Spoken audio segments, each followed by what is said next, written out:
Thank you very much for your response. So this video I made to demonstrate my answers to your questions. The first one is the limited use requirements, and I have read through it and read also the API services user data policy, and we have incorporated this example disclosure into our privacy policy. So if you go to our privacy policy at the bottom, we have added um, Google policy limited use requirements and an example there. And we have also added the link that links to your Google policy as required per the email that was sent to address this first part of the concern.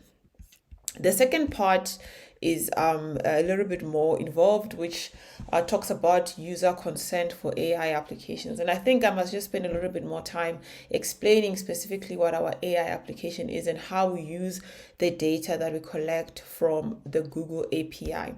First of all, I think I need to demonstrate on a high level what our application does. If you go to our website and you go to the live demo, you will see all the different chatbots that we have available. We are a chatbot our website. So if you go to our homepage, you will see we are a custom AI chatbot for your business website, and we have some live demonstrations of the chatbots that you can create on our platform. And we have at least 5 different types of chatbots. So as an AI chatbot business, the AI chatbots that we create on our platform that specifically we have to feed data into the AI model is these chatbots over here. So the knowledge retrieval chatbot is a chatbot where it's like this one over here, where users actually enter their own PDF documents and website links into the chatbot to train it so that it's able to answer questions based on the knowledge that they've given it. We have a customer service chatbot which works similarly to the knowledge retrieval chatbot. Users also enter their own PDF information, and then that information is then fed back. And the code generation also works slightly similarly, but a little bit different, because they feed product lists, and then it uses that product list to so users specifically enter that information, and they know that they are entering it to the chatbot. That is the information that is shared to the AI.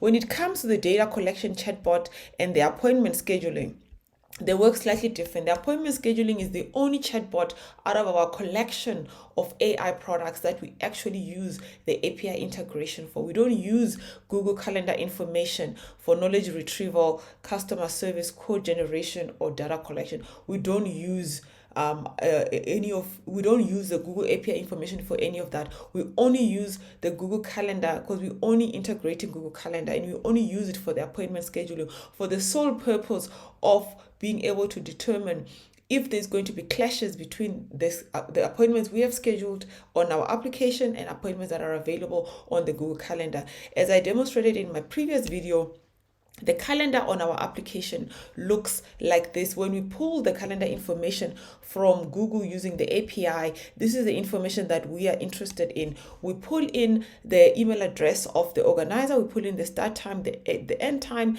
and the description of the event. This is the only information we really need for the purposes of what we are doing. And we use the start time and the end time to look for clashes, and we don't need generative AI to do that. This is a simple mathematical calculation. We just look at the start, the end time, and then we look at the start and the end time of available appointments, and then we are able to determine whether or not we can schedule a time when we have openings. That is what we use it for. This information is not fed into the AI. There's no AI or generative AI interface between this information and the output. And the email address that we collect over there is just to be able to help the user, differentiate between the different sources of calendar events that are there in. So it's just for the visual representation for the user to be able to understand, this is the calendar, this is when it starts, this is when it ends, and this is the description just for them. This is what we do. We use the information for, and we have updated our privacy policy to explain that explicitly to the user. So the Google API data, we acquire data from the Google API concerning calendar events, which includes the start time, the end time, the description, and the email address of the organizer. This data is reflected in your personal calendar, so we use it to just display it back to the calendar. Furthermore, we use the start and the end time to calculate potential conflicts when new appointments are being scheduled. So we just use those to check for conflicts. The information does not leave our servers, and it's not shared with any third parties at all. So this information does not go to any AI model. It is not shared. There is no need. There is no use case where we need to actually share it with any person, because we don't need an AI model to calculate conflict between appointments. That is a mathematical calculation. We just look at the start, the end time, and we determine, where can we fit an appointment, and we do not use